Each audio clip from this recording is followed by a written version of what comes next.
Hi, my name is Steve. I will guide you in this tutorial to explain how to install a new keyboard key. We will see in this tutorial how to install a standard key with 3 fixing points. For this tutorial you will need the keyboard key and the hinge of the key. You will not need tools, but only your hand. Let's go.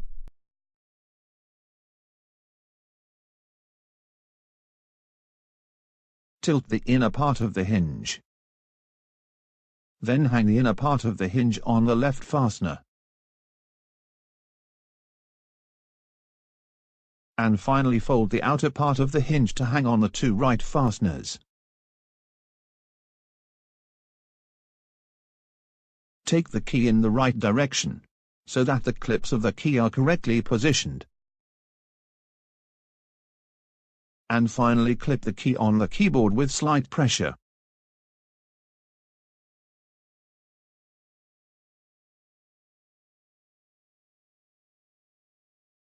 This tutorial is now complete.